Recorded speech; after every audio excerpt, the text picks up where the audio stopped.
Good morning and welcome back to another of Scrambling Dads. Hey, technically it is morning time.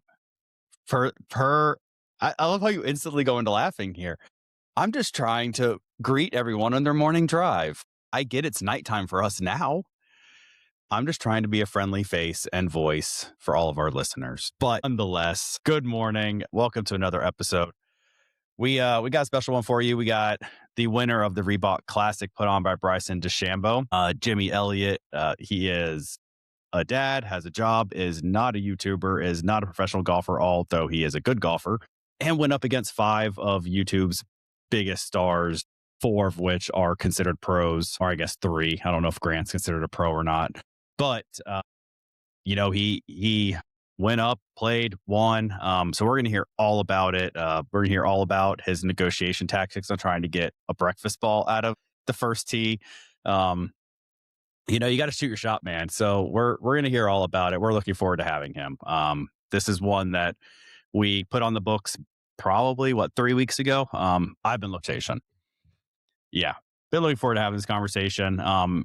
After we get done talking to him, Jason and I will probably talk a little bit more about just some catch up. I got some random funny things to talk through. I guess we have a few minutes. We talk through some of them now. I was listening to our last podcast, our last episode. I always like to listen to it because I think it's funny. We'll talk about stuff and then like that week, something will happen. It's like we're putting it out into the universe. And we said gentle parenting. We talked about it. And I said, the teachers are going to fake call me Thursday. So we recorded. The next day, I get a text from Casey saying, hey, the school's going to call you.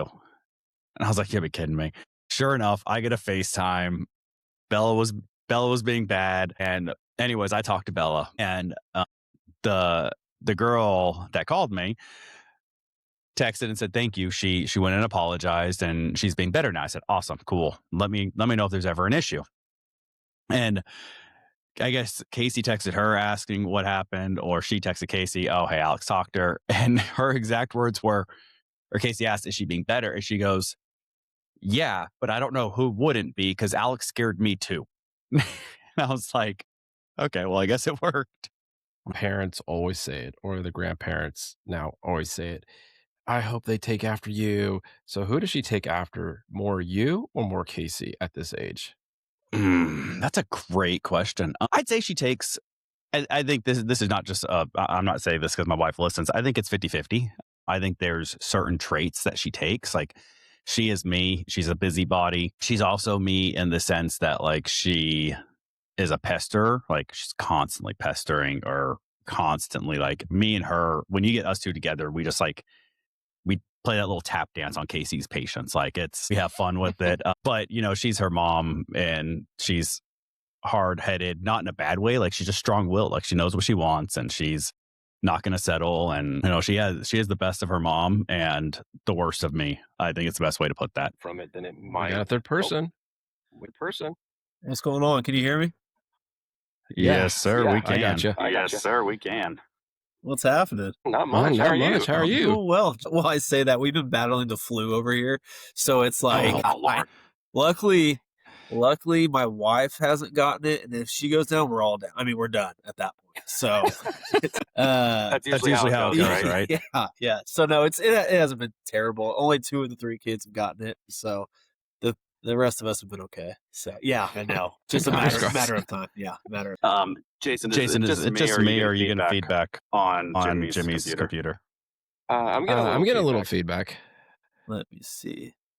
Okay, still getting feedback. I did nothing. I don't know why I said "let me see." Like, I know what I'm doing over here. I just no idea. But We'll figure it out like here. Yeah, I didn't get any feedback that time. Is there when I speak? I wonder what it is. Is the volume up on your computer at all? I don't. On mine? Yes. It is. Yeah, does that change it? Hello? No, I still get feedback. Why is it getting feedback? On the right-hand side of your Riverside, you should see your settings, just like in a Microsoft Teams. Okay, yeah. Make sure those are whatever your mic and audio should be. Okay, I guess you're using AirPods, so it should go from both of those should be AirPods. Okay, yeah, not picking up. The AirPods are not being picked up. I don't know. I should know that by just like here. Yeah. It's okay. I've got kicked off the service like 3 times already with the internet. So yeah, it looks like your microphone is being defaulted to something else, not your AirPods. I'm seeing it on my end. Okay, here we go. Does that sound better? let's see. Yes. There Yeah. we go. That's Yeah, better? no feedback now. Yes. Oh, beautiful. We're I just good. wasn't. I was just pretending like I was hearing y'all through my headphones, and I was just blocking the noise. That's all it was. It's like, He's like up there upping the volume. I can't hear you. Just keeps dialing it up. We're waking up the kids at this point, just screaming across this room. oh man. Well, no, awesome, man. Thanks for getting on. Yeah. We're already technically going with the recording. We can cut anything out. Just appreciate the time. I'll obviously introduce you. I'm Alex. That's Jason. You probably put that together already. Is my internet kicking out issues again, like Jason? this in a while, and all of a sudden, the one time we get an A-list celebrity guest, Yeah. Celebrity is an interesting word to use there. Yeah. it's just like everything was rolling, and it's like we get tonight, we got our first guest of the year, and it's like, oh, and then like our podcast was having issues uploading last night. No. I was like, God, technology, like God. it's killing You love us. it until you don't, right? It's like it's awesome until it's not. Oh yeah, it's terrible. I mean, I teach full time, and it's like, they have all these tech stuff. Use this, and then I know AWS went down, I think a few months ago. That shot our online systems, and we're like, great. And then COVID hit, and then everybody went all at home. The system couldn't handle all that uploading and downloading. It's been a hot mess the last few years. What do you teach? Physics. Okay, awesome. I Yeah. guess, is there a certain grade, or is it just like whoever takes? It's so long since I've taken Mostly juniors. Okay, nice. Yeah. I mean, we'll sprinkle in a few seniors for whatever reason. It's either credit recovery or their course selection the previous year they chose to do something else. But that's kind of where it falls into. And you're up in McKinney also? Mhm. Are you Jason or Alex? Yes. Oh, I'm Jason. Okay, cool. Yes. Cool. Just making sure I had it right. Yeah. Our technical, Alex, he's always had technical issues on his side. I don't know, his Wi-Fi or something. gosh. I tell him he needs to upgrade. Yeah, come on. Get the fiber up there. Come on. Alex, what are we doing? Right. Actually, you should ask him that. You should tease him when he gets back on. It's like, are you on dial-up? Well, you're old enough to know Yeah, dial-up. I am. Yeah, he's probably going to he's Okay. going to instant message me or something at this point. So, yeah. Yes, that's great. Yeah, I mean, we've got a whole list of things to get into, but I know he wants to be part of it. So it's kind of like, I don't want to get too deep into all of this. Yeah, I got plenty of time. We're good. The kids are down.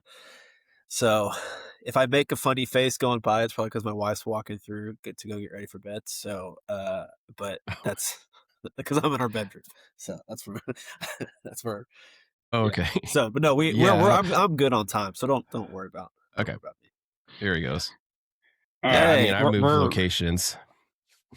I'm using my MacBook, so I don't know if it's the Mac Mini that's messing up or what, but we haven't had issues in forever, so I don't know what's going on. Sorry, I got to get all my cords out of the way now that I plug my laptop in. Yeah, you on Windows 95 over there? Or? Yeah, apparently. Jeez. My Mac got updated, my Mac Mini, apparently to the new freaking system, and I guess I don't know what's going on. Whatever. Did you restart and reboot your computer? No, I'm on my MacBook now. I'm not even on my computer. It's usually what I tell all the kids. Everything that updates, just restart your computer, let it kind of recalibrate, and then it works. Turn it off, turn it back on. Yeah. Yeah. Classic IT Yeah, guy literally. response. Yeah. Yeah, that's all they do. It says, did you turn it off? Yeah. No. Did you do the power cycle? No. Freaking hate that. Let's Every try time that. It works. Anytime I reach out to IT, the first thing I say is, I've already restarted my computer. I've already done this. Don't start with me. Perfect. Okay. I don't know where What's your password? I don't know. God. Yeah, I don't know. I don't know my password, apparently. Yeah, I don't know where I cut off there, but like I said, we've already technically started this recording. We will introduce you, or I will. I'm Alex. That's Jason. I think you put that together by now. Yeah, we've had a whole conversation. We already finished the interview. Yeah, I mean, It was nice to meet you, Alex. I'll see y'all later. Yeah. Thanks. I look forward to listening to it next Wednesday with everyone else. But no, we appreciate it. So we'll get started here. If you ever say anything that you're like, shoot, I don't want that in there, we can cut it in post. So don't worry about it. Just let us know. Outside of that, this is kind of going to be the Jimmy Show. We're excited to have you, man. Cool. Well, thank y'all for having me, man. I'm excited to chat with y'all, and let's get after it. Perfect. Awesome. All right, guys. So we have Jimmy Elliott here. He is the current champion of the Reebok Classic put on by Bryson DeChambeau. We want to hear all about your life, how you got roped in with Bryson. I got questions on chipping over Bryson's house. So, first and foremost, we are parent driven in this podcast. We have, I think you said you have 3. I have 3. Jason has 3. So we're all kind of in the same boat. Yep.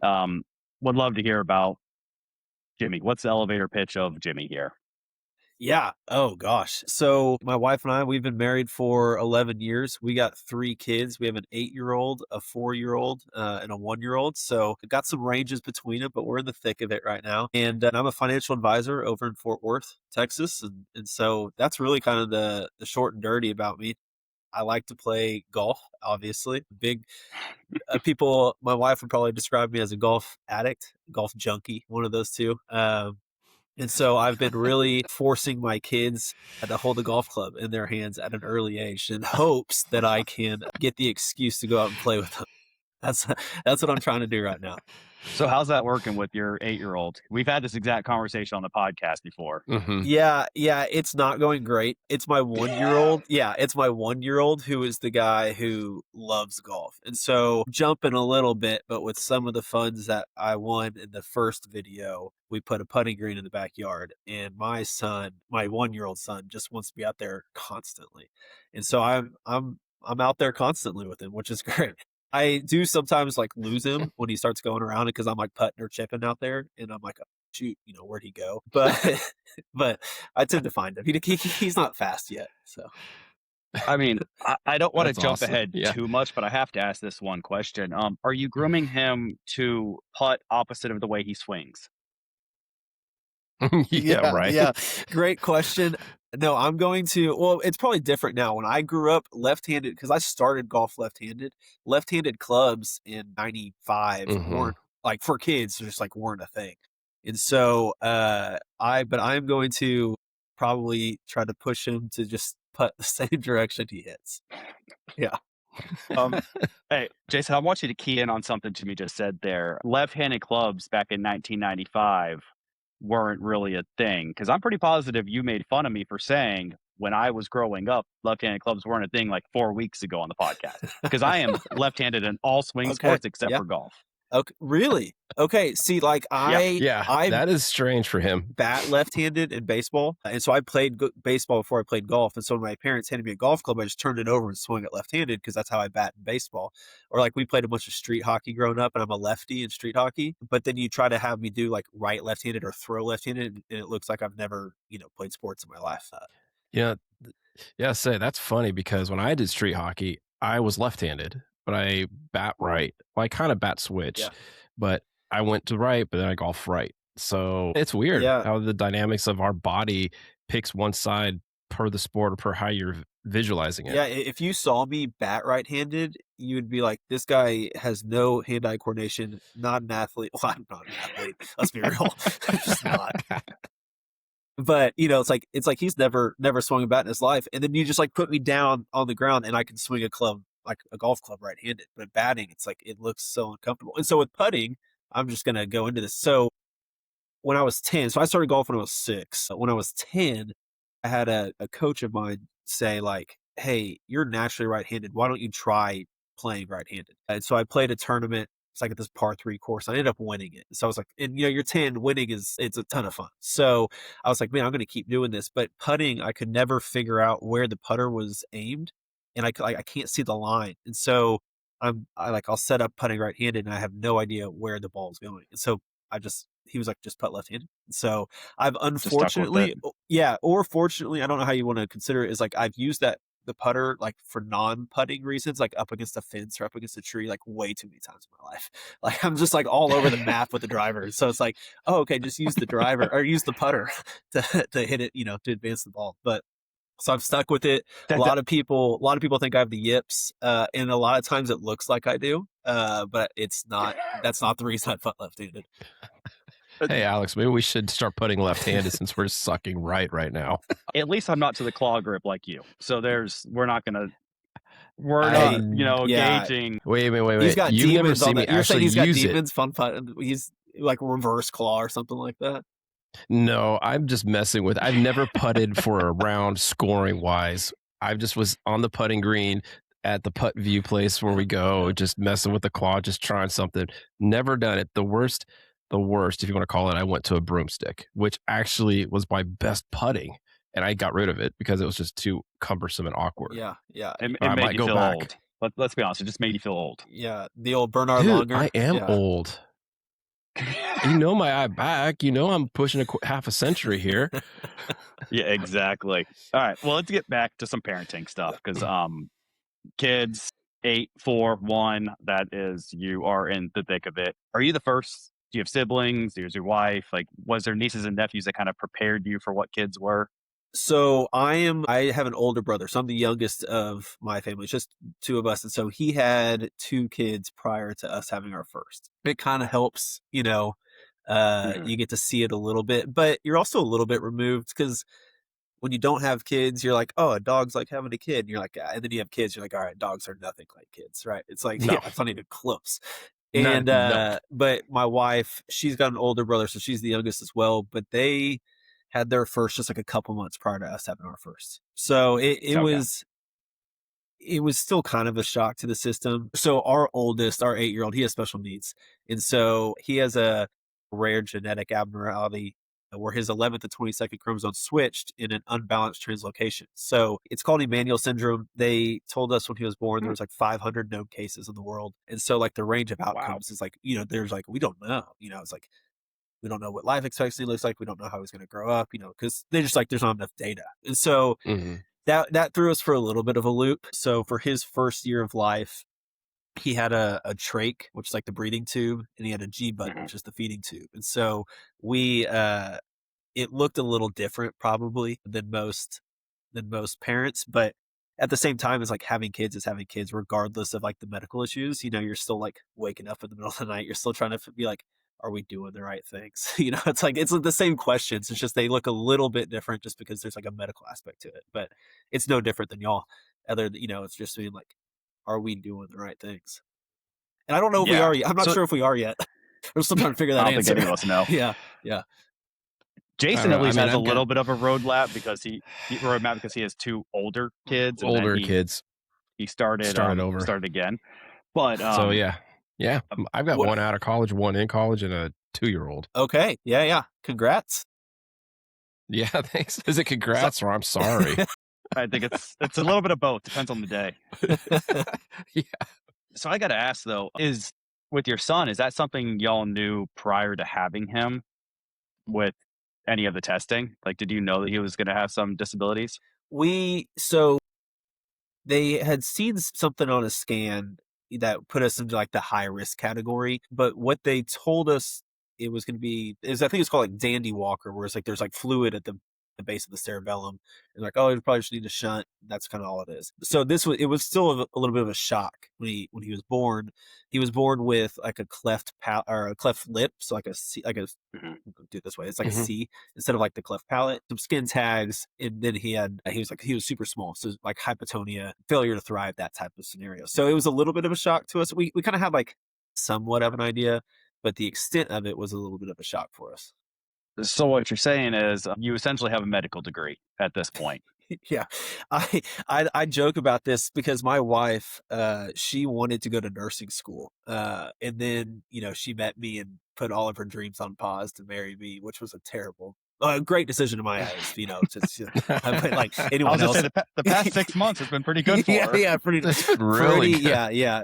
The first 10 years, I don't know, 2025 though, pretty solid. And so, but it was funny. We joke, like we got like a semester's worth of nursing school. I was like, you got your, you can scratch the itch. And she's like, not the way I was hoping for that to happen. I was like, yeah. So, but it's like, I remember because we essentially like lived at the hospital because we didn't have any other kids. And so like my wife would stay up there at the hospital with Beckett all day. I'd go to work.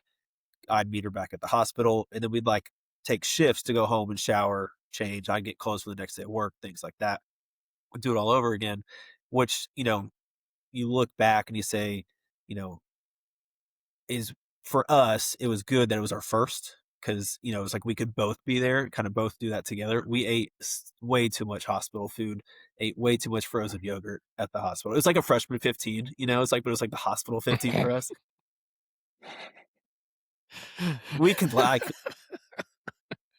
laugh about it now because it's like everything's good. He's doing great and it's awesome. So it wasn't stressful in the moment. Yeah. But we had to like stay there so I think we were there for like 2 months, and he got the trach in, and we basically had like maybe it was like a week or two, like intensive, like training of like how to do all the medical stuff and the oxygen and all this. And I was like, I'm a numbers guy. Like, I don't like even having my blood drawn. I was like, this is not my area of expertise, but it was cool. It stretched me a lot and pushed, pulled me in a lot of different directions, and I learned a lot. And I don't want to go through it again, but like we are better spouses, we're better parents because like of that season of life that we went through. Mm-hmm. Well, yeah, I was just about to ask you that. How does going through that experience change your perspective of life? And then subsequently, you have 2 more kids, and I'm assuming they were normal births and kind of didn't have any of the disability difficulties. So how does that whole challenge change your perspective? Yeah, it's a great question. It really just kind of like made us focus more on like the big picture items. And so I think we worried less about, are we on our schedule? Are we eating the right foods? Are we on baby led weaning or whatever it is, right? It's like but it was more just like, okay, oh, you're breathing, you're doing okay. Okay, we can rest assured like we're doing the right things. And so it kind of just like shifted our perspective of like taking it out of like the little minutia and kind of going like big picture and saying, okay, hey, life's gonna be okay. You're healthy, you're breathing. Uh, and like it kind of just like it made us focus more on just like I guess, yeah, I said it's like the big picture items. And so, but in between our first and our second, I ended up getting diagnosed with testicular cancer. And so I went through, wow. so I went through chemo at the first like 3 or 4 months of 2019. And so by the time we had our second in 2021, um, I think we were just like grateful for life at that point, and I always say this, like testicular cancer, if you like gun to your head and you had to pick a cancer to have, testicular is probably one that you're going to pick, just because it's curable. So there's a lot of history behind like this regimen of drugs helps cure testicular cancer. So, it wasn't like oh my goodness, I'm going to die. But it was just like, by the time we had our second with the medical stuff, then my cancer journey, then we went COVID, and then it was like 2021 and we had our daughter. We were just like, we're just like happy. We're just happy to like, this is cool. Like, and the cool part is like, we, not to gross out y'all's entire listening base, but like, we froze sperm and did all that stuff. And so, but we didn't have to do that. It was just super cool to look back and be like, oh, this is like natural birth. I don't know that we went from golf to this, and that's a wild. I apologize. This is usually how it goes with Jason and I. Yeah. No, it's fine.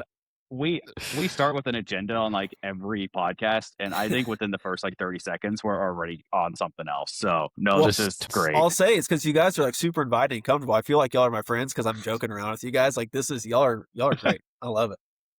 Oh, I mean, I grew up in a medical household. My dad's doctor, mom's nurse, so I understood all that. My wife and I, for our youngest, the 2-year-old, we had to go through a whole IVF process because I had the older kids, thought I was done, did the whole vasectomy thing. And it reminds me of Michael Scott. Had a vasectomy, had a reversal, had a vasectomy, had a reversal, because I had to go in a couple times just to figure it out. And put my guys on ice and actually just signed the form to say I'm done on that because we have one embryo that we're still sitting on right now. Yeah. So all this stuff is all normal for me. Yeah. Yeah. We were lucky because my mother-in-law was a nurse at a children's hospital for like 30 years. And so when we were going through the whole medical stuff with our son, it was very nice to be like, hey, are we doing it right? Like, or if something, because he's on, the pulse ox machine to make sure his oxygen levels are good. It's like, okay, is 92 good or is 92 bad? Like where do we need to panic? Where do we not need to panic? So that was super helpful for us to have. Yeah, that's pretty cool to have that help. And I mean, I'm similar. My wife's a nurse, and I'm not going to get into my background, but I specifically asked the question on if it changed your perception, because I had, and if anyone wants to go, they can listen to what episode 5 is, the mental health episode, where we talked about some of our traumas, Jason and I both. I had trauma at 19, and then I actually have an autistic son as well that we've had to work through his disabilities and neurodivergence and everything. So Yeah. I like to ask the question of how trauma changes people's life, because it's the old adage, your worst day is your worst day. And I'd imagine Jimmy has seen some pretty rough days between those 6, 7, 8 years. Yeah. So that I'm sure you're wiser beyond your age for that reason. Yeah, it's, I think like the biggest word that Katie and I keep coming back to is just like gratitude. We are just grateful. Like we got 3 kids that are awesome and we love them to death. And sure, we're parents. So it's like, there are good days and there are bad days, right? It's like, there's some really bad absolutely. days, like really bad ones. But then it's also like, there's like some, like the sweetest moments is like I drive home and I walk through the door and my kids are like screaming dad and they're running to me. And it's like, that's it's a feeling that you can't like replicate. And so it's like for us, we're just like, we're grateful that we're here. It's given us just a great perspective on what's important in life. And it's our family, it's our friends. And for us, it's our faith. And so that's important for us as well. And it's just like making sure that we're being mentally present, like where we're physically present. And that's something I struggle with as a dad. Is like, okay, like you get home and okay, I need to be mentally present because I'm physically present with my kids, but okay, I got work. I got an email right before I left that was not great, or I want to be hanging out with my friends, or I want to I want to be on the golf course. Unfortunately, that creeps in way too often. But it's like there's these things that are like pulling us away, and it's like I think for us, it's just like we're just like it's just changed, like shifted our perspective, just being like, hey, like we're just grateful, like let's like cherish these moments while we have them. Yeah, well, absolutely beautiful. One last, I guess, parent question: what does the average weekend look like for the Jimmy Elliott family? Yeah, Saturday mornings are pretty well. So we start with a pizza movie night Friday night. So when I get home, my wife makes homemade pizza. We throw on a movie, and so we do pizza movie night Friday nights. And I cherish those Friday nights. Like people will be like, y'all want to go to dinner? I'm like, not really. I just want to go throw on some pajamas and go do pizza movie night with my family.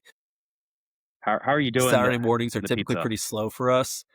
So, and then it's just kind of, we basically just run around the backyard, depending on say that again?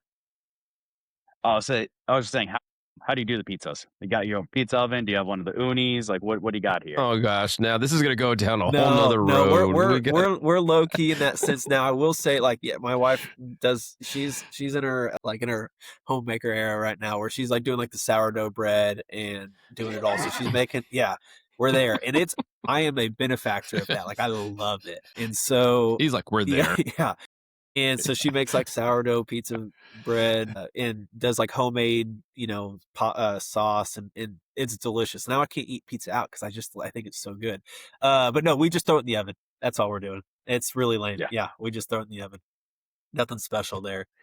He was hoping to hear you got a brick pizza oven in the backyard. I mean, that's what he was. I heard. I fired it up for about 5 minutes of cooking.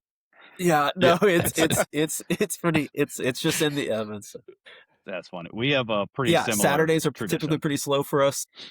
We there? You there?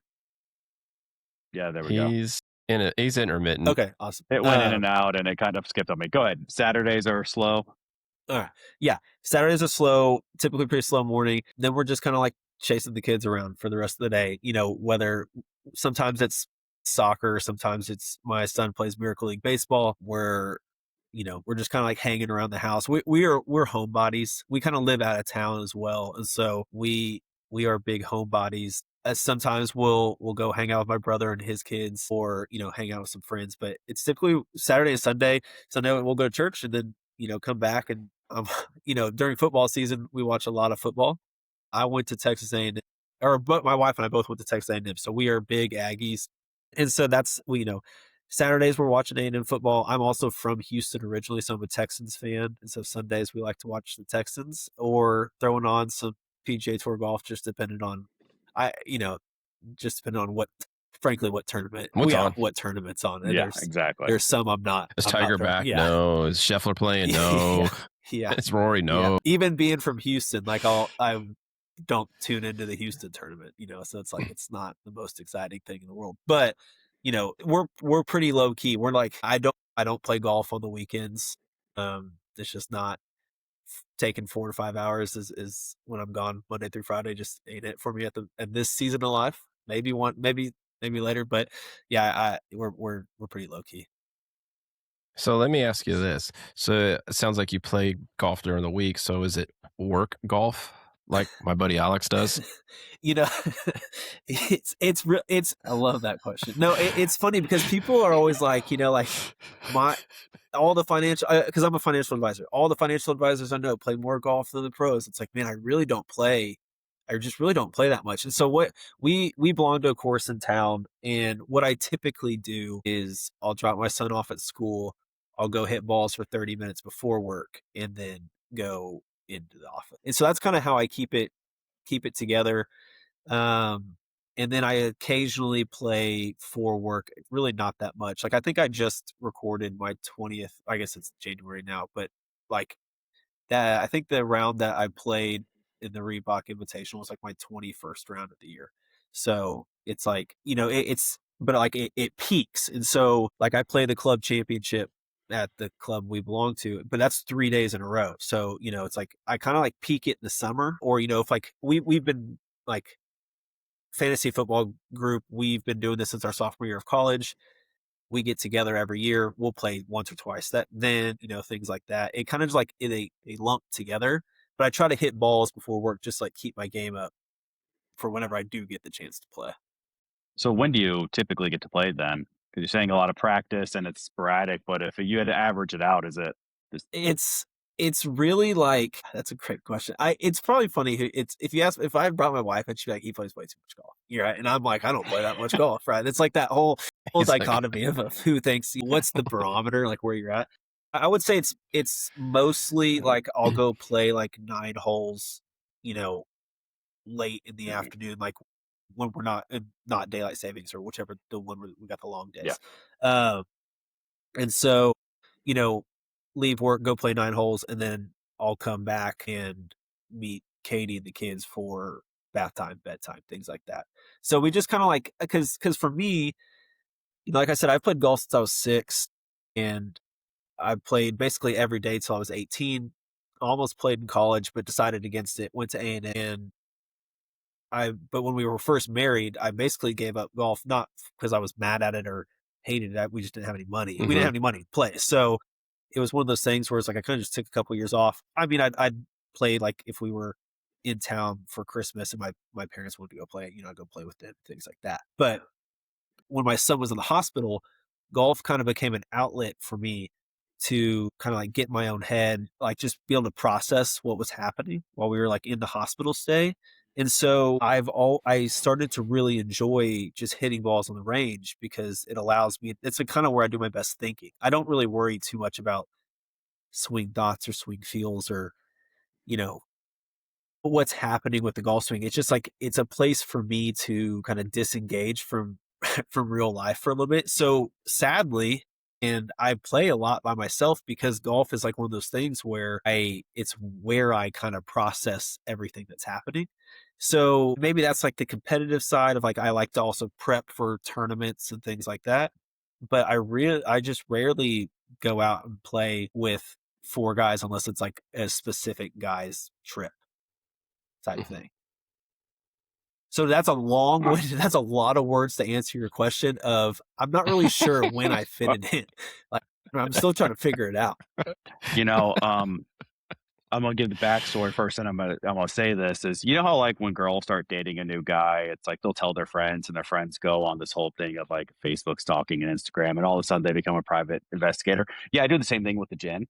So I obviously know what your gin he is. stalked you. I love it. I love it. Yeah. So I'm more impressed that you're able to carry a plus 0.7 while not really ever playing.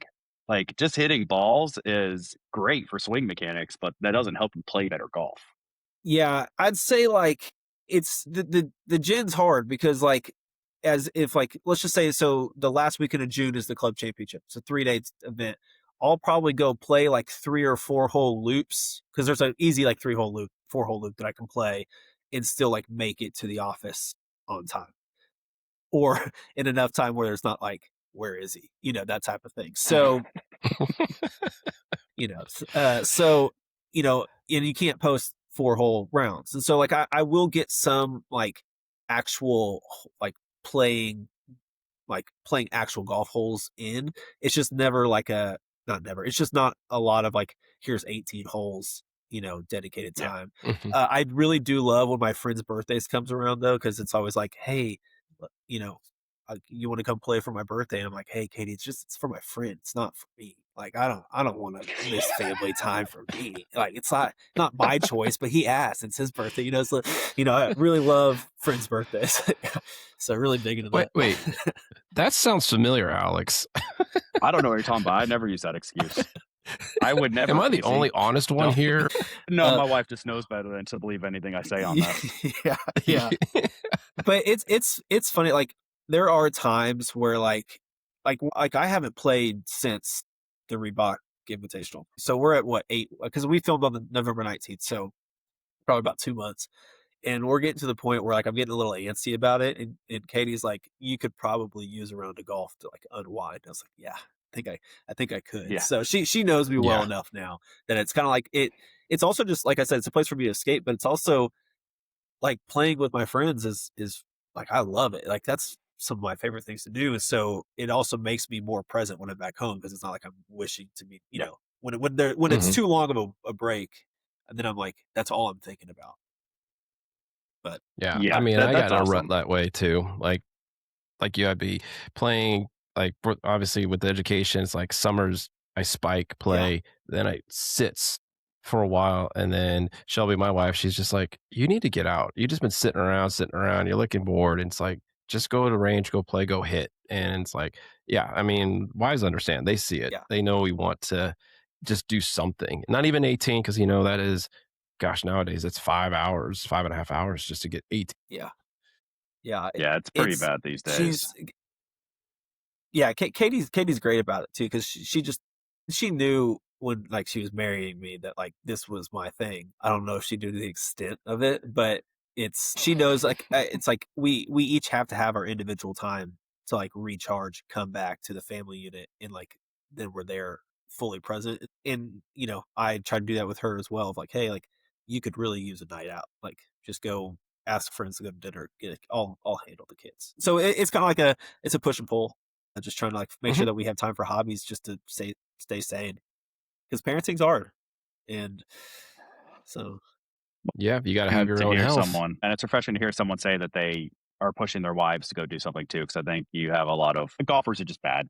I was a member at a country club for a little bit, and you're a member, so I'm sure you know some people that they're always on the course and their wives are always at home, and there's got to be the push and pull.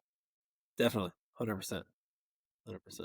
Well, cool. Okay, let's get into the golf. Let's just kind of spin this back a little more. Yeah. I guess first part is yeah.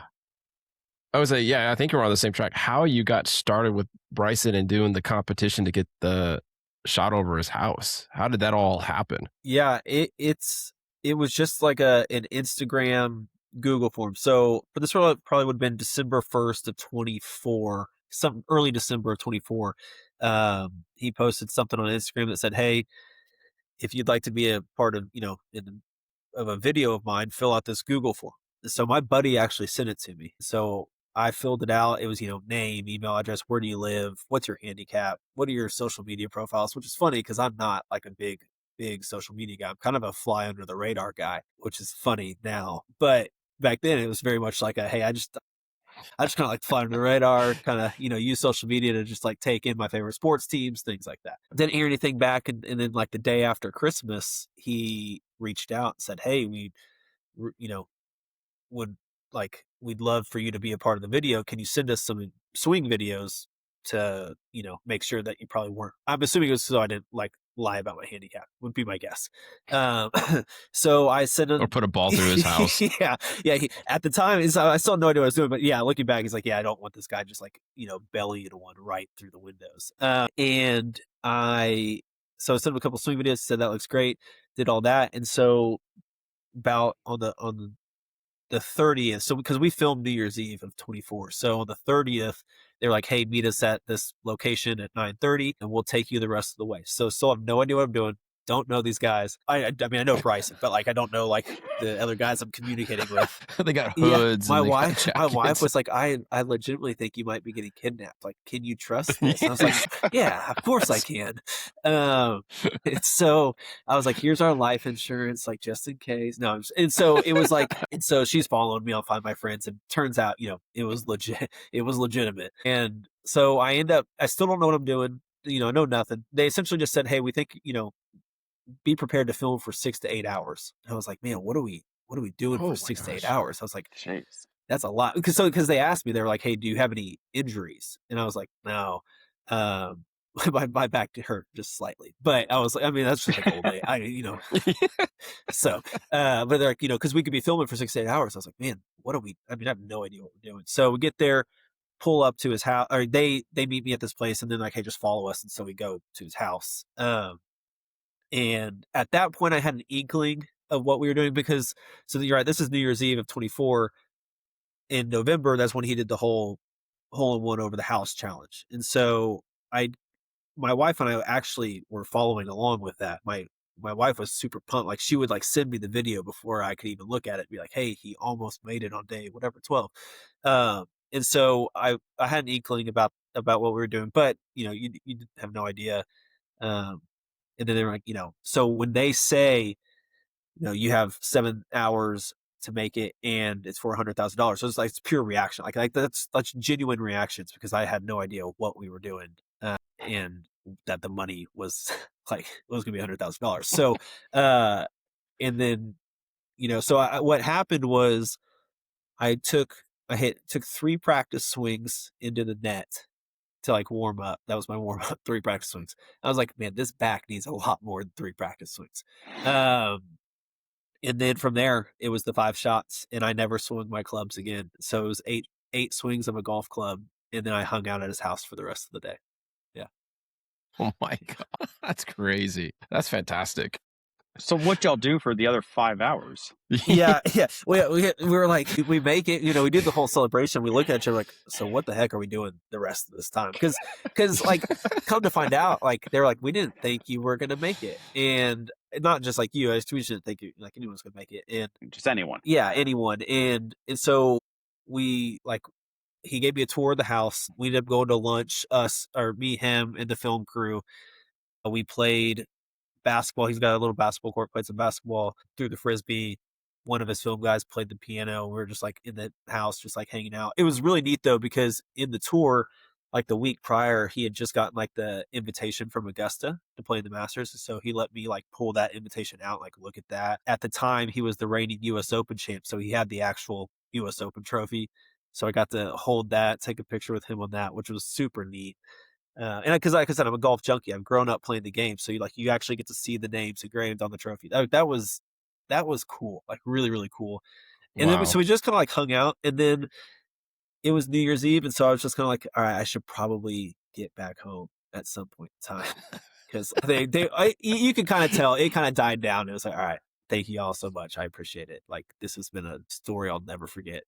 I'll see y'all later. That's kind of how it worked. Very cool. Wow, that's crazy. Oh man. Yeah, I love how you go you go from thinking you might be kidnapped to hanging out with a major winner for 5 hours. That is you can't make that up. Yeah. No. That's crazy. Yeah, I think I remember like laying down that night and just being like, what just happened? Like, I woke up, went to his house, and then now I'm back home. And it's funny because like my son, like if you watch the video and we FaceTime my family at the end, at this point in time, my 1-year-old would have been like 6 weeks old. My oldest, wow, this is funny timing. My oldest had the flu, and we didn't know it was the flu at the time, but he was sick, and we ended up getting tested. It was the flu. So my wife is like, because I text her and I was like, hey, like answer this FaceTime call. Like, I don't care. First I was like, because she was breastfeeding because we had a 6-week-old. And I was like, hey, is Hudson down? And she's like, yeah. I was like, okay, answer this FaceTime. Like, I don't care. You have to answer it. And so then that's the cool part. Like, we get to FaceTime and be like, hey, we just won $100,000. This is what we got to do. This is the shot. That was like one of the neatest things. Cause like, it was pure shock for her of just being like, you did what? Like, we just watched Bryson do this for a whole month or half a month. And now you got to do it and you delivered. Like, I was like, this is finally my golf addiction was like paying off. I still think we were in the red at that point, just like how much golf I played. But like, it's like we were working our way back up. That's awesome. That is great stuff. So how does this then turn into the Reebok Classic? Like, how did you made a comment? I can't remember. Is his name Chase? His producer guy that you made a comment on the video was like, at this point, anytime you call, I'm excited. So, how do you react to getting that call? It's funny. He had texted me and said, "Hey, are you available on the 19th for a video?" And I immediately responded. Oh, it was a few minutes, but like when I saw it, I was like, "Yeah." I just said, "Yes, I'm available. Let me know what you need from me." He's like, "Okay, it's we're not sure if it's gonna happen, whatever." And so he reached out about a week later, and it was like, "Hey, this is what the video." This time he was like, "This is what the video is. It's a 6-man deal, 18 holes." It named out everyone who was going to be there, and I was like, I'm like in my head, I'm like, why? Like, it's like these like star-studded lineup of guys, and it's like me, but I wasn't going to bring it up. I was not going to like question, what was happening there. And I was like, yeah, I'm in 100%. I'm in. And he's like, all right, just we'll reach out with some details. And so this one was just like, I'm not sure how it came to be that I was the guy that they were going to put in the video. I'm just really glad they decided that. So I rewatched it again because Shelby wanted to see. She's like, "Oh, who's this guy you're interviewing? I want to see him on the video." And then there's Bryson walking. We got George Bryant, Wesley Bryant, Grant Horvath, myself. It's a random dude. Yeah. It says it, random dude. It's funny. I because in the hole-in-one video, like if you ever Google it, it's like random fan, random guy, random fan. So I think I've now like been like characterized as this random guy. And so that's I think that's how they were playing it off. They didn't tell me that, but yeah, it's the random guy. I will be a random guy in any video at this point. Like, just sign me up, that's it. But, it was still surreal on this one. And this one was like a little bit more nerve-wracking because I knew what I was doing, and it's 18 holes. Like, you can't really hide in 18 holes of golf. And I was like, and you're playing against a 2-time major champion, PGA Tour champion. I think George won in college. I mean, he's a professional golfer. Grant Horvath, I mean, he's awesome. And the golden boy of YouTube golf. And then Martin, obviously world long drive champion. And it was like me, 35-year-old guy with 3 kids who just tries to play when he can. I will say, because typically what happens is when we get to the winter time, I do typically just don't play very much golf. Just weather's not as good, and I've been playing a lot, leading up to that point. So it's kind of like my olive branch is saying like, hey, I will put the clubs up for a little bit. And I got that text and I was like, nope, I'm practicing. And so I hit balls. Basically, I didn't play. I think I played just a couple holes prior to that, but I basically hit balls every day from when I got the text to when I played, because I was like, I can't. It wasn't even about winning at that point. It was like I just didn't want to embarrass myself, because I was like, everyone's, this is going to be out there forever, essentially. Yep. And I was like, I just don't want to embarrass myself. Oh, man, that's crazy. So yeah, one of the best parts is when we watched it and Shelby laughed and she's like, "What are they doing?" I go, "Well, they're meeting just to make sure everything's going to be fair, going into the boardroom and having your score discussion, like figure out where you're going to start." You asked for 2, I think one extra shot, but then a breakfast ball. Yeah. But you ended back on 7, but with the breakfast ball, is that correct? No, it was actually just like what it was 7 and 1. 7 and 1 off the first. Okay. Yeah. So what were you thinking? Like, what was going through your head with listening to them banter and go back and forth and all of that? Just like that experience being in that room, just going that process. Yeah, that was nerve-wracking for me.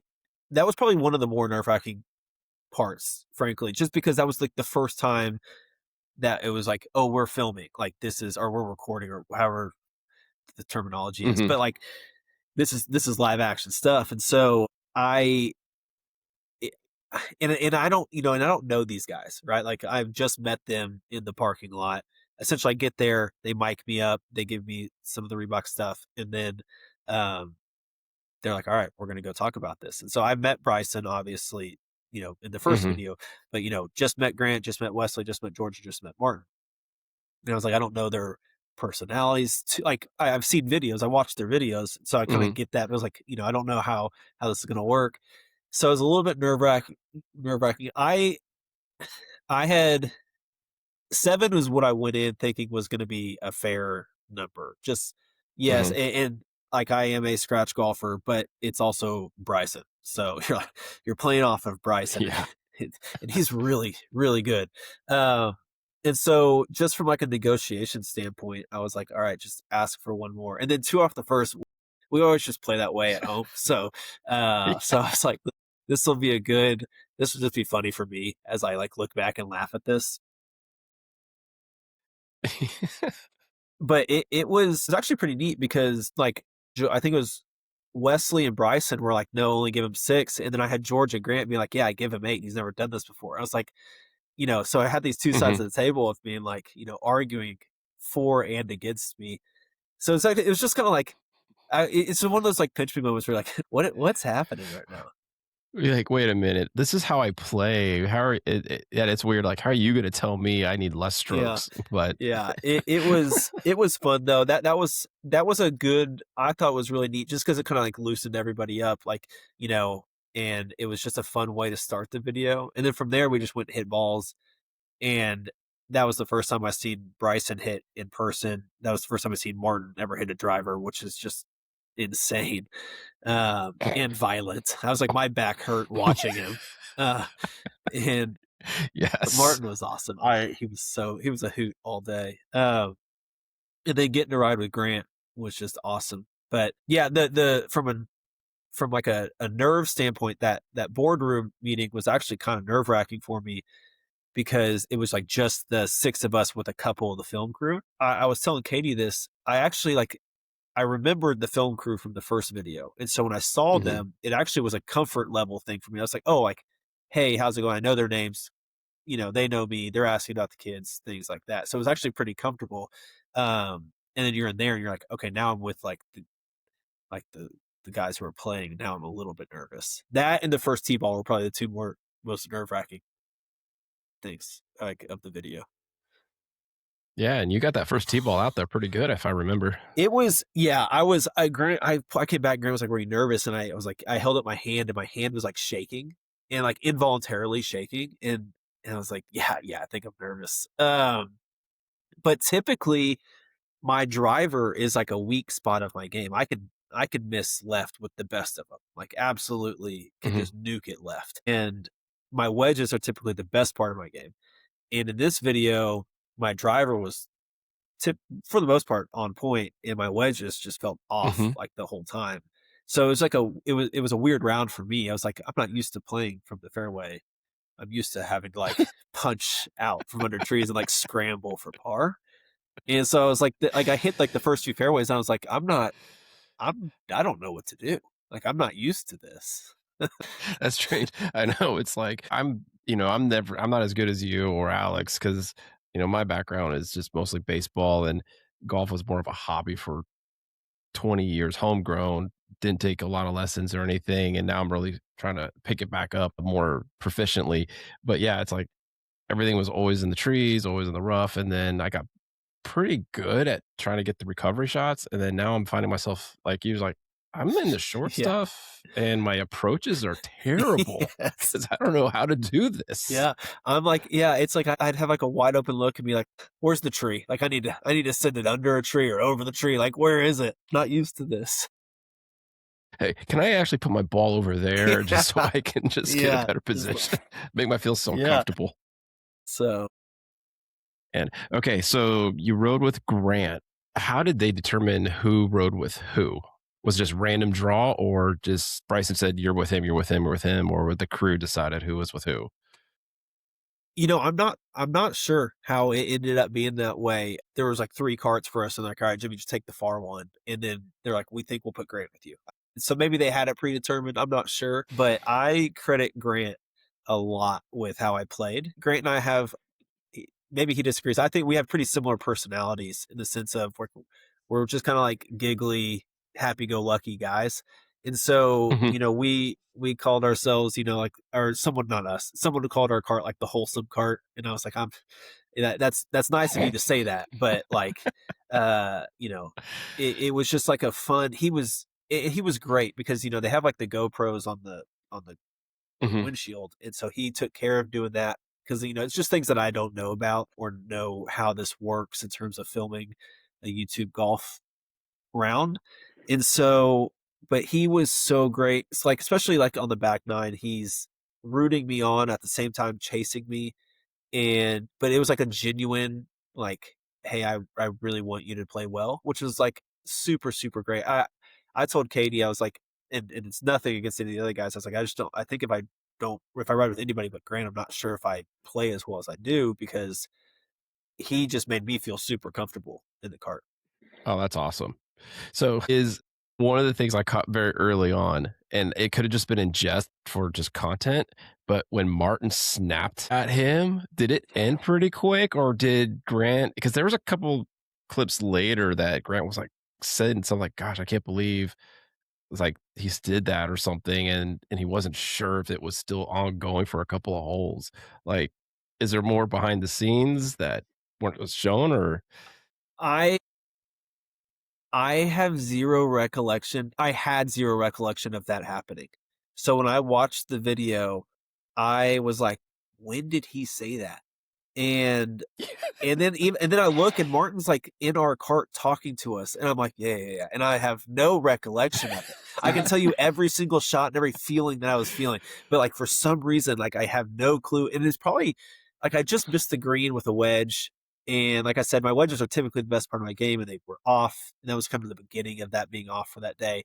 And I make bogey. I'm the only one to make bogey. I was like, is this going to be how it's going to be all day? Like, no way we're going to this. It's like, what a start. And so I don't know if I was just like locked in or zoned in or what, but the way that the rest of the video was shot, it feels like it was a jest. Like it just like how everyone was acting around each other. Like there was no hard feelings or anything like that. But it was funny. I watched it and I was like, huh, Martin really went after him there. It's like, and I was like, yeah. And I had no clue. Like, I was like, that was shocking to me. Cause I was watching it at work with my, 2 of my coworkers, and they were like, how was that? I was like, I'm just kind of remembering this one for like the first time. So, but it was, from my like feeling, there's no bad blood like the rest of the round at all.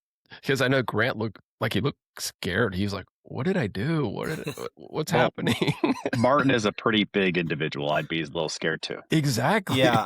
I wasn't sure. Is he kidding? And I'm short. I am short, and Martin's 6'5" or something. I mean, like, I'm literally just like talking to him like this all day. Like, I'm like, this is really, you're so intimidating. But I loved Martin. Martin was a hoot, hilarious. I really enjoyed playing with him.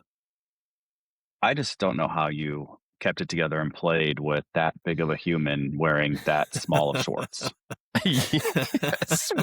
What was he wearing? Is that a cultural thing? Like, just I'm gonna wear this. That's what he wears in every video. I just don't get it. I don't know how he swings without ripping them. They're spandex. I've seen his videos and they're short, and then you see him in person, like, yeah, that's pretty short. But he was a blast to play with all day. Like, he was awesome. He was so cool. So I want to put this in perspective, and I missed a lot of that. I've been having internet issues, and I'm bringing it back to episode 1 days when I used to set up in my office and not upstairs in the studio. But to put it in perspective, and you're a numbers guy, so you probably did this math. If we look at how the scores ended up versus where you started, you beat all but one person straight up. You beat a major winner in Bryson DeChambeau. You beat Wesley, who was a winner on tour, and then obviously everyone else. Like, that's got to feel a little validating that you didn't even really need the strokes. It was really neat, and that's one of the things for me. And it's probably recency bias because I watched a clip of the hole in one the other day, and it was like that was really fun. But like I think for me, like this video kind of validated what I've always felt like I could do with golf because I do play qualifiers and things like that, and I never perform. I mean, I shoot 1,000, and it's like I never hit the ball well, but I've always known I can play golf, and not trying to be like cocky or say anything like that, but it's like I've always felt like I had the ability. So it's cool to be able to put a round together when it was pressure stakes to do that. I will say I think it helps having the lead, right? Like 7 shots. Like I never felt like I had to press. Like so I feel like if we started even, it probably looks a little bit different. Especially with Bryson being 600 through 10, you probably start trying to push it a little bit harder. But like it was just neat for me. Now I was saying this too, or I've said this before. It's like this was my Super Bowl. Like I don't know if I'll ever get invited back to another video. Like I focused a lot of energy on this because I wanted to win. I like to win, so I wanted to win. And you know these guys, they might have focused like on it as well, but they also are the next day, you know, doing the next video or thinking about the next thing that they're doing. For me, it was like I'm focusing like all I got on this, and so it was my Super Bowl, which probably changes, you know, how you hits like for me how I hit certain shots or playing it safe or things like that. But it was again funny because we FaceTime the family afterwards. I'm not trying to jump ahead, but my youngest, who was 1 at this time, had been throwing up all day, and I had no idea. So I joke, I joke. You know, Beckett has the flu in the first one. Hudson's throwing up in this one. I was like, I joke, it's like if my kids are sick, I'm just going to call Bryson at this point. So I'm ready to play. I'm ready to play. Yeah. No, but it's been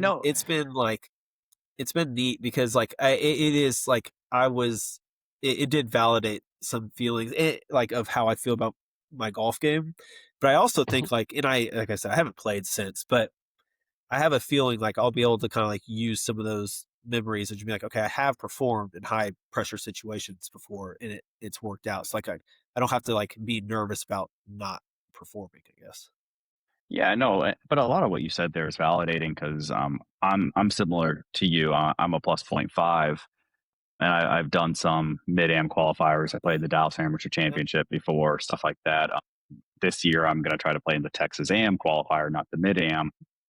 But I don't think outside of the Dallas Amateur Championship qualifier, I've never broken 80 in a round. But I can go out with Jason or buddies and shoot a good score, and it's like, I know now we're on YouTube and I'm going to get roasted with, oh, he's on a point +5 or whatever it is. Like, because I don't play that way on screen. I kind of did against the Club Pro, the video, but like I've struggled in the same thing. So it's validating to hear that someone similar in caliber goes out in these tournaments and just blows it out of the wall. Like, you're just not good. Yeah. It's just, I don't know what it is. It's the mental side of it. It's like, it's hard too, because like, yeah, it's like the Texas Mid-Am, US Mid-Am, Texas AM as well. Like any of those, it's like, I'm like, I know I can play and I'm taking a day off of work to do this. And I'm probably putting some time leading up to that. That's taking probably away from my family or away from work to practice for this. And I go out and shoot, you know, 1,000,000 and you're like, what am I doing? Like, what am I doing with my time? And so it was cool just to come back and be like, okay, no, I actually can play. Like it's there, it's in there somewhere. Now I just got to figure out how to keep doing that again. How to grab it at every time. I mean, we had a league night last night, or it was 2 nights. No, that was last night. It was last night. And I played terrible. I was striping it in warm up, and then we actually start getting into the play, and I couldn't find center face. I think it was hole 11 when I finally flushed an iron. I was like, holy crap. Yeah. I could still swing a club, apparently. Yeah. So it's tough. Funny thing is, so, and I meant to say this before we got into all of this, just to set up the whole General Creek thing. So I'm trying to do this Club Pro challenge where I'm going and playing some Club Pros, and I got a handful around our area that have verbally agreed to do it. But the first one was actually at General Creek. Really? So I get there, and we did this first part of November because it was around my birthday. Or sorry, December because it was around my birthday. Yeah. And so I'm riding around with this guy, and we're playing, and I was like, well, these are some aggressive lines, like, because he was kind of helping me with lines, and he was like, we actually had Bryson out here. And anyway, so he's talking about all that. We get to hole 13, and he talks about, that par 5 where you got to kind of, it's a drive, but then you're cutting it through the window that you don't know is there. Yep. And I was like, well, what'd Bryson do here? And he was like, well, he was actually playing with another YouTuber that's been to the course and all. So that's how he told me. Bryson's been out here, and he was with another YouTuber. Sure enough, like a week later, 2 weeks later, this video comes out, and I'm like, oh, holy crap. And, fast forward 6 weeks, and we have you on the podcast. So it's kind of cool that he kind of set that all up, and I didn't even connect any of the dots until, shoot, Jimmy's the winner, and now we're going to talk to him. Yeah. Hole 13 was a interesting hole, to say the least. So the funny thing about that, he's sitting here saying, oh, my father coins this as the stupid hole. We both put driver right in the middle of the fairway, and we both hit our second shots right down the fairway through the opening. And he turns to me, and it's on the camera. I mean, it's on the YouTube video. He's like, this isn't normally how it goes. Normally someone's in the woods. So we get up to our ball, and both of us hit up, not a great chip, but it's on the green. And we both walked away with a bogey on that hole.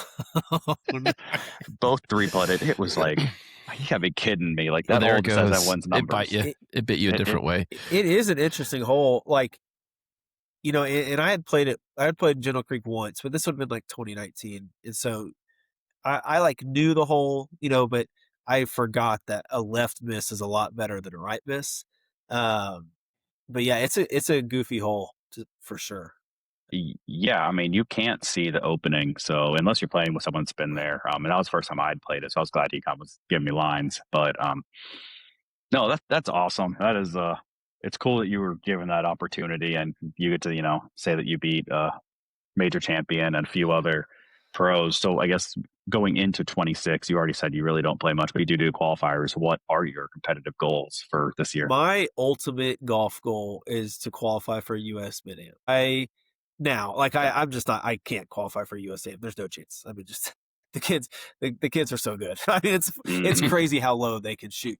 And even like the Mid-Am, like I played the U.S. Mid-Am qualifier this past summer, and I think like 5 under qualified. It was like, I'm gonna have to play lights out, the best I've ever played to do it. So that would be like, that's my ultimate goal. I think it's at Sand Valley this year, which would be really fun. I've never been, but it looks sweet. So, I'll play the club championship. I'd love to just compete in that, just play well in that. But I debate the Texas AM a lot, just to your point, because I did qualify for the Texas AM 21 or 22. I think it was 21. And it was at Houston Oaks. But it's in June or July in Houston. Excuse me. And it's like 100 degrees. I was playing with these college kids, and I look like I jumped in a pool by the time I got to the first tee. I'm just like drenched in sweat, and these guys are like, just like, what are you like? Are you okay? And I was like, yeah, fine. I think I shot like 84 or something. I was like, I don't know if I can do this again. But for some reason, like, qualifiers are fun because it's like if you just catch lightning in a bottle for 18 holes, and you get to go to these events, and they're like, the Texas AM when I played was like super well run, and that was really cool for me because I grew up here in Texas, and I'd never qualified for it when I was like in the heyday of my high school golf career, whatever that looks like. And so it was cool to qualify for it at like 32. I was like, this is sweet. And then I just got boat raced by a bunch of college kids, and I was like, I don't know if I can do this anymore.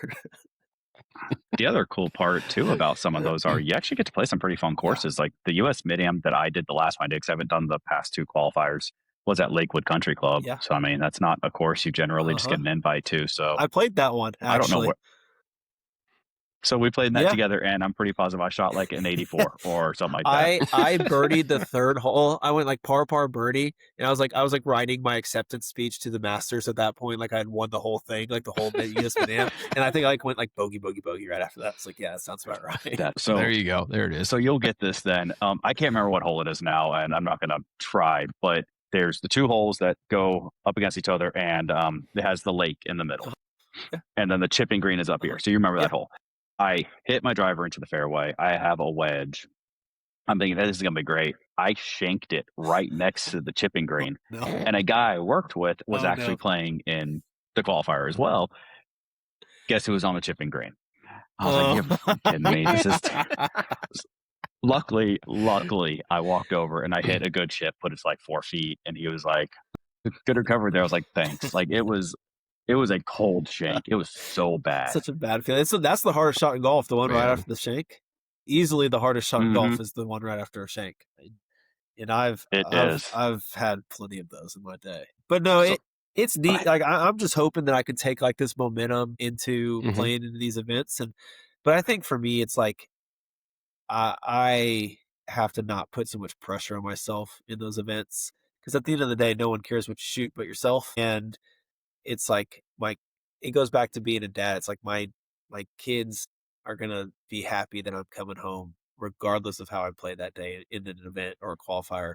My wife's gonna love me, probably more if I don't qualify than if I do. There's no event at the end of it at that time. But no, it's like I'm just hoping to like not put so much pressure on myself in these events, but also kind of bringing it back to me like, okay, Bryson has been awesome, giving me these awesome opportunities to kind of like play golf and do these golf, experiences, like using some of that momentum in that, like in these events, knowing that it's in there somewhere. Like I have it in me. So I'm hoping that I can maybe figure something out. But I also need to play some golf. So. Well, I'm going to need you to play in the US Mid-Am. I don't even know where it is, the qualifier around us. But as an alias, I need you to put random guy so that they say random guy up at the tee. Yes, we have to put that in there. That'd be incredible. They'd be like, is that your legal name? Be like, kind of. Or just go Jimmy random guy Elliot. Just that's throw how it all knows in me, there. so kind of. Yeah. That's gonna be really funny, actually. You're on the practice scene, you hear, all right, now from Fort Worth, random guy. You're like, I know that guy. I know that guy. He's kind of random, but I know him. Probably going to make a hole in one. Hey, if you ever join us, we're just going to tag you the random guy. Yeah, I love it. I'd love to come play with you guys. Like I said earlier, it's like I feel super comfortable with y'all. It's like I feel like we'd hit it off on the course. Well, so we have Jason and I are obviously the co-hosts of this, and we're actually kind of expanding where we have what we call kind of the core contributors. So we have a buddy that actually, a good friend of mine that I met through my wife, he actually lives in Fort Worth as well. So he's been on one of our videos. He's going to make he was on a podcast to talk about the video because we kind of did where I caddied for him. He's coming on towards the end of the month to actually just be a part of the podcast. So, four of us will have to get out and David Goliath match with him, like him and I, Marcus, because we're both like, I'm like a plus 12 or 13 right now. I don't know what Marcus is. It's like 12, not plus 12. Or 12, sorry. Get him on tour. He's 12 or 13, but we played up against Alex. So yeah, he's been in one of our videos. He's really fun too. It was the first time I officially met him in person, and we got along great. Yeah, it'll be a blast. I'm in. So yeah, we'll have to get out. But no, man, Jimmy, we appreciate everything. And I apologize for all my technical difficulties. I know y'all probably had a great conversation while I was out and in. Like, we joked about it. I'm going to listen to it on next Wednesday when it releases with everyone else. Yeah, you're going to listen to all this stuff that we talked about. You're like, oh my gosh, what happened? Yeah, it's going to be great. I vaguely remember that one word. But no, man, we absolutely appreciate it. And you're welcome on anytime. I'm sure you're going to get another call from Bryson soon. So, well, you'll have to get on as soon as you hear that. We got to hear what you're going to win next. Yeah. Well, I appreciate it. Thank you all for having me and listening to me ramble. I could ramble with the best of them. So I appreciate it. And seriously, I'd love to get out there with you guys. And I'm fingers crossed if Bryson reaches out again. But if not, we got two awesome experiences. And I can't be more grateful for him and being able to have those opportunities. Well, that's awesome, man. I couldn't think of a better awesome. person to win that money. Knowing your backstory and everything that you got going on and been through, you absolutely deserve it outside of even the talent that you had to do to win it. So congratulations, and we'll definitely be in touch. And I do have one question. Is there a nice vacation for the wife with this? We talked about this because so our 10-year wedding anniversary would have been October. No, gosh. It's November of 2020. I said, tell us to cut. Yeah, cut that. I said we could cut anything you want. Cut this out. Yeah, okay. or else you're going to hear from my lawyers. No, it would have been November of 2024 would have been our 10-year anniversary, but we had just had our son at that point, like a month prior. And so we wanted to go to Europe is what we wanted to do. And then she also didn't want to go to Europe while breastfeeding the whole shebang. So that might be something that we do now. We got 3 kids that we're going to have to navigate staying in the States, but that'd be something that I think would be like a ideal, like if we're dreaming, that'd be what we'd want to do, but we'll see. She deserves it. Awesome. She really does deserve it. Yeah. I'm a big proponent of that. My wife and I traveled to Europe back in 2022, and it's still our favorite vacation. So big proponent, definitely try to do it. Childcare is always going to be tough, but hopefully you can figure that out. So, well, awesome, fellas. I appreciate it. Thank you all so much. And hopefully I'll be talking to you after another Bryson video. Yes. Awesome. Absolutely, man. Thank you. See y'all. Right, have a good night. Have a good one, man. All right, Jason. I was completely in and out. I was pretty good. I was up until we hit really the part that mattered, the Reebok Classic. But I'm sure it was a great conversation. Seems like an absolutely genuine. Oh, he's genuinely awesome. Good guy. Like we clicked. Like even before I don't know, the first, second, third time you got cut off, before we even started the whole thing, we clicked like right away. I should have done exactly what I ended up doing, which was grab my MacBook and sit down right next to the freaking router so I can get maximum speed here. But no, great guy. Glad we had him on. It was great to share his story. I mean, I think that's exactly what you and I kind of started this podcast with, was sharing our story and getting that out and being vulnerable, and to be able to use the podcast to share someone else's story. And obviously, I didn't do any of this Instagram stalking and stuff. And I'm sure maybe there's some content on there that would show his son that does have the disability. So maybe we would have known that. But to hear what he's been through, and then with the cancer and everything, it's stories like that I think everyone kind of needs to hear, because there's a lot of trauma and hardships in life. And you see someone like him who's just genuinely happy to be here and enjoy life, and it shows through being able to go play and just love that he's in the moment, and the golf almost doesn't matter. And then you go play well and you see what happens. So just a stand-up dude from the hour, little over an hour we had to talk to him.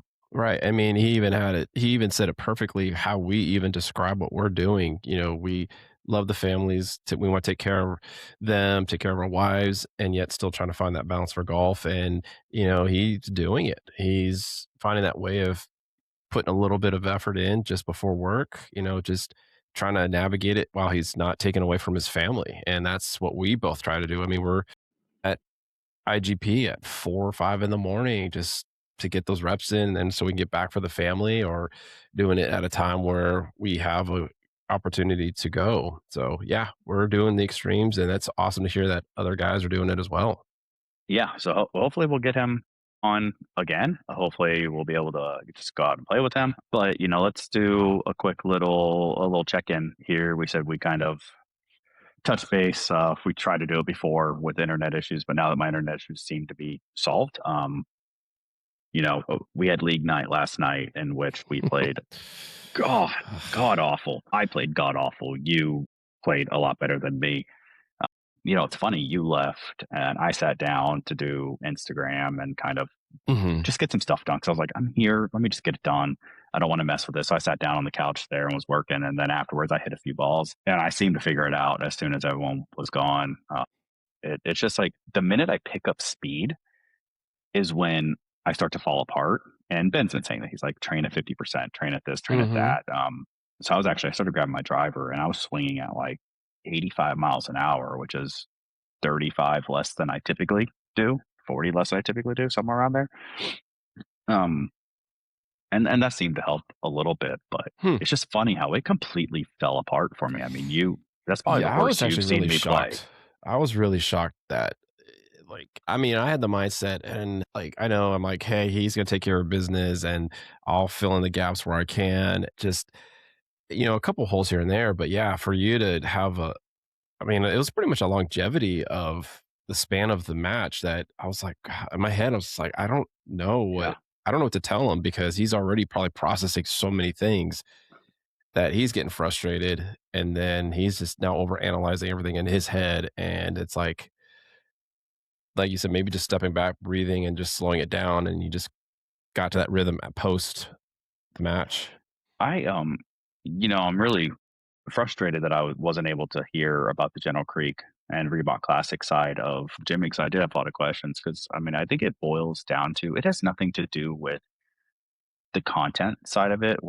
I don't necessarily care about that. What bothers me is I guess I hold myself to such a high standard because I know I'm a good golfer, and I know, I mean, you and I played, or you played, right? We did the scratch on a bag for 9 holes.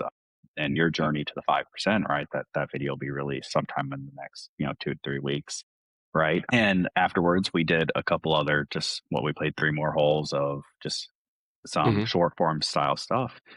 And in that, we did a 1v1 where I played with your clubs. We did a 1v1 where I played with only my 8-iron that I had with me, and one other hole, right? And I was even par, and that's with a random setup of not my clubs, one club. So it's just frustrating to me that I know I'm a good golfer, but then when I get in these scenarios where I'm playing you and Marcus and I know I need to perform, or I'm playing at like something last night where, you have to tell people your handicap because you plug it into the TrackMan.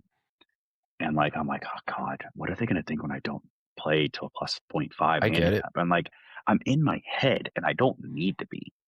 I mean, I get it. And I mean, I've said comments like that before. It's just like you're cruising and then you don't think you're in your head, but there is probably a small little glimmer or something in there. Just like, wait a minute. And then, I thought the same thing too. When, tell me your handicap, I was like, it's 13 because that's pretty much where I'm at right now. And Colin looked at me and he was like questioning it. And it was like, I don't know if he was thinking that was too low or if that was too high for what he saw the one time he played with me. And I was like, okay. And then what are these guys going to think if I actually string together something decent? They're like, dude, he's sandbagging it. And it's like, so I had moments in my last night too. It's just, and then I kind of forgot about it and just like started slowing it down and just kind of thinking about what Ben was telling me when our session, just go through the mechanics, go through stuff like the 7 wood, when everybody said like my tempo, my timing, everything just fit. I don't know, it was like the 14th hole or whatever it was, but and my wedge shots, even though they're like the 3rd or 4th shot in, they had the right line, everything was good, but it's just trying to piece it all together. Yeah, it's a tough battle, but I'm frustrated because like when we went out Sunday, every driver I hit never skyballed, mini or my regular driver. They leaked one or two leaked a little right, but fairway or right off the fairway or even on the range, they were straight with a baby cut. And then going to this, high flyers that go like nowhere. A lot of high on the face stuff. And it's just like, I don't know, maybe it's because I know where to tee it with a regular tee and the plastic ones don't fit my height where I come into the ball. I don't know. Yeah, I don't know. And I think, it's a good point of like how a range translates and this and that. And maybe it's the old saying, right? You have a good warm up, you're going to have a bad round and this and that. But that holds true for me. I think I was hitting the ball. You saw me when we were warming up. It looked awesome. Fine. I hit my drivers with a nice little baby fade. But I think my problem is when I am hitting it good, I then get a little too comfortable and I start trying to do things that I probably don't need to do, and it breaks down my swing and I can't ever get it back. Whereas when I have a bad round, because when I played the Club Pro, my warm up, no joke, I shanked 5 in a row.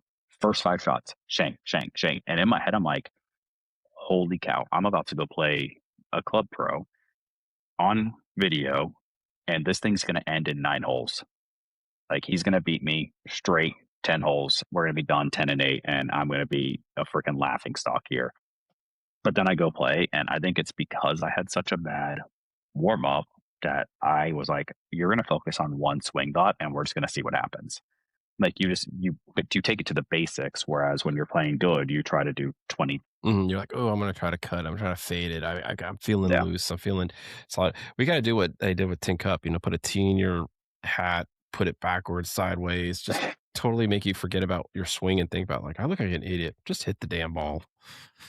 Funny, Colin used to write something on, I think it was on his wrist. I don't know. I can't remember. It was like 3 letters and it was an acronym. I always laughed at him. I was like, it's kind of stupid, but it's like, maybe I need to do something like that where it's like, I just need some sort of like key phrase or acronym to, like, when I get over a ball, I just think about that. Whatever it is, to take my mind off everything else and just commit to your line, commit to the swing and hit the ball and deal with the outcome afterwards. I've got to do something, because last night is just, another step in the history of Alex becomes a mental head case anytime it actually matters. Like, did you put a lot of pressure on yourself to actually want to win a putter, or just play well? I think it just comes down to when your handicap becomes public and you just feel like you're going to get judged. You truly just think it's that whole imposter syndrome again. Like, you almost feel like you have to prove yourself. And I think a lot of that goes to my work life. Up until this job, I've always had to prove myself. And I've been pretty blessed with a lot of good opportunities. And, I've worked up through the ranks pretty fast. But it's like, I always continue to have to be like in that prove yourself mentality, not no, this guy knows what he's doing. And I've always just hated that. Like, it's like, why do I have to prove myself over and over and over and over and over? And I think that's kind of bled into the golf side of it too, is like, I have put the work in to get my handicap down, and I have shot some really good rounds that have got me there. So I know the talent is there, but it's not consistent. But then when I go play someone where they're getting pops and I know I need to play to my talent level to beat them, or when we go to something last night where it's like, oh, what's your handicap? We got to plug it in for the game, blah, blah, blah. Then in my head, I'm like, okay, well, now I need to perform to that handicap because people are going to have an expectation. Okay, so they obviously weren't. I know you can play well, and I know the guys we played are not as polished, I don't think, but I feel like they sandbagged, because one of them was getting pops on the same holes I was, and I'm like, how? I would generally agree with you, but they finished at 4 under, and in a best ball scenario where we're not actually putting because it's automatic gimmies. True. That's about right. I say that because early on, because this league night isn't that old, they started the league night, which they call it a league night. It's not really, because it's not a league. It's just a competition night. Yeah.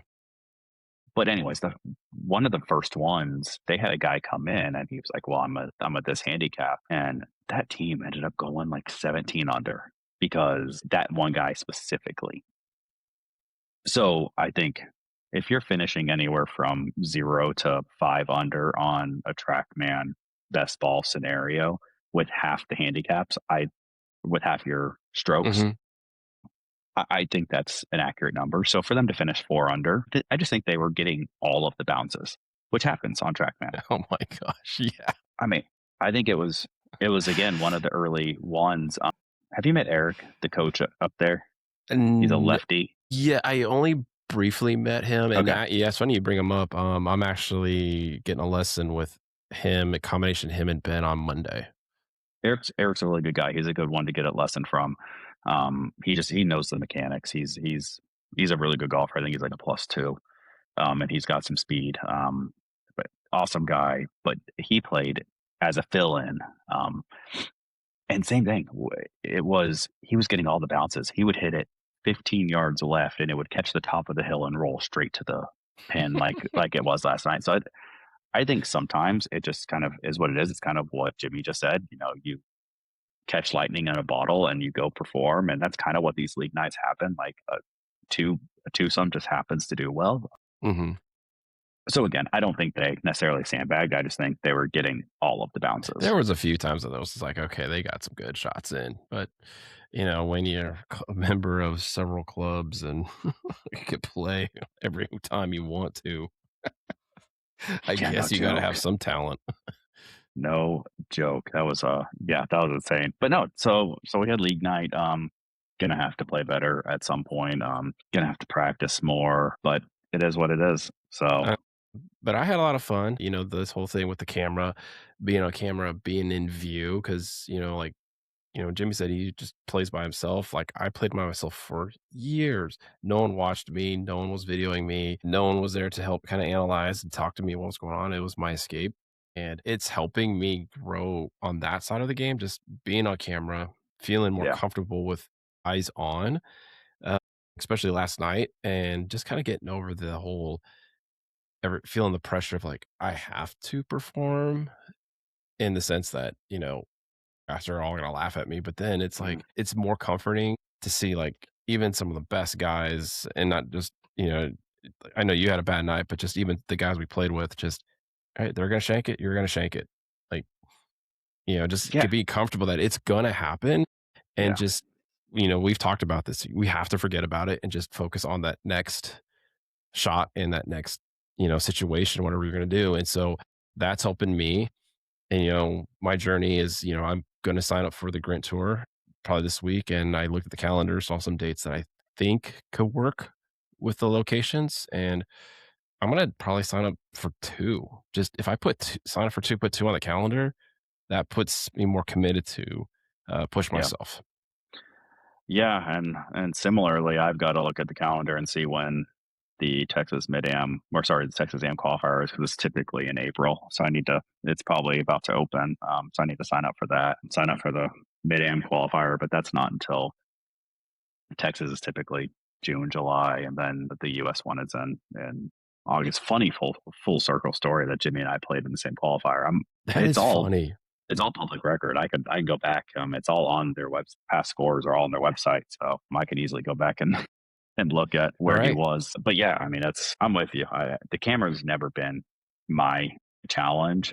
I think one of the first times I got on camera, I played really well, but it was with Casey and Bella. And I am a vibe person. And I think I'm starting to figure that out. It's like the minute I get with people that I feel competitive with, or I'm in a situation that's a lot more competitive, the camera doesn't bother me. You saw me playing at Westridge. Like, the camera didn't bother me. It was everything else. I was battling myself. I was battling a swing change.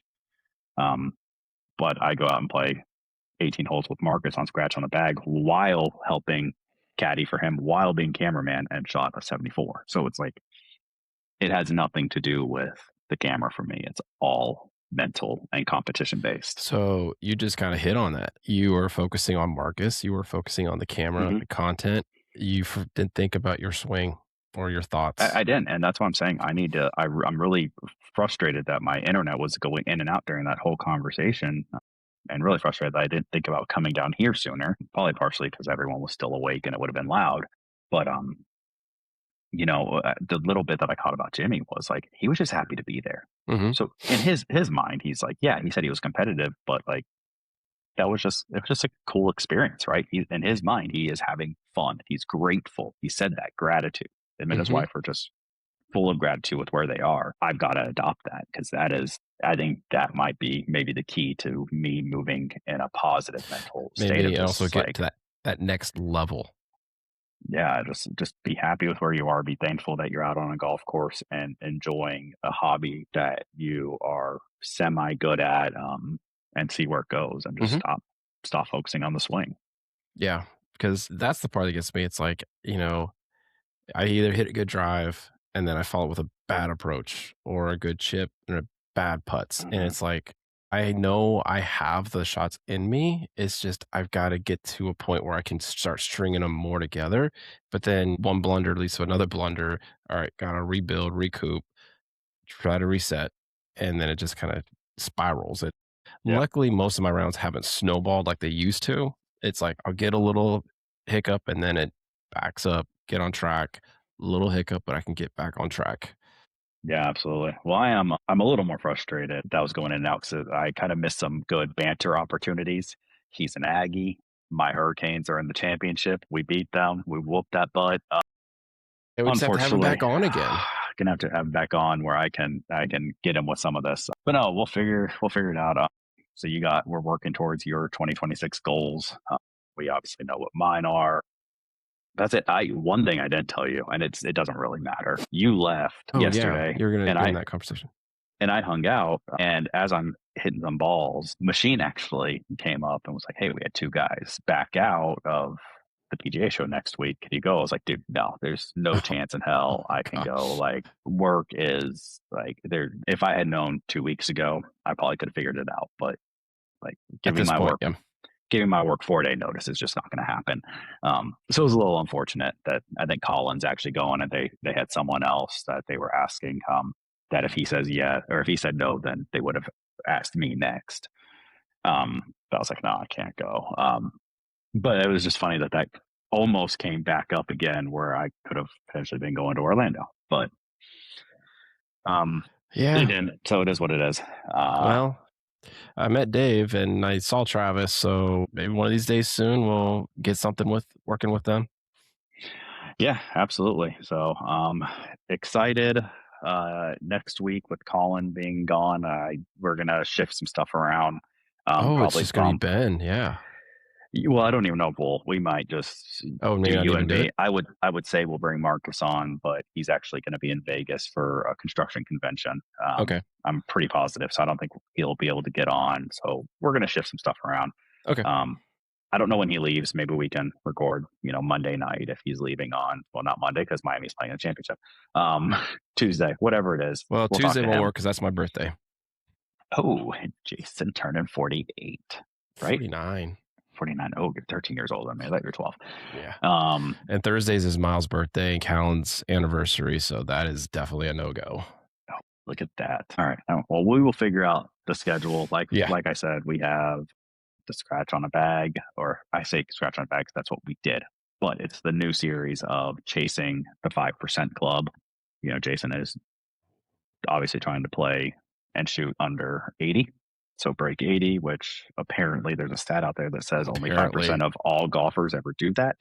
So it's the journey to the 5% club, where I caddied for him. And this was really just to get to know his game, even though I already know it, but really formalize what we need to work on in subsequent series videos.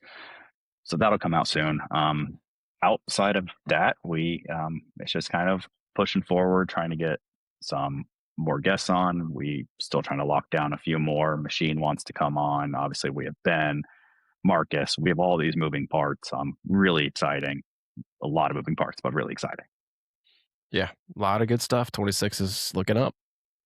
Perfect. Well, Jason, anything else? Any final thoughts? No, I'm just excited to just keep moving forward. This is good stuff. Perfect. Well, everyone, like always, every Wednesday morning on Spotify, Apple, Amazon, and YouTube, all of anything as far as music credits, everything are linked in the show notes, as long as even with the transcript. We look forward to the next few weeks and conversations as we progress. And Jason, until next time. All right. We'll see you next week.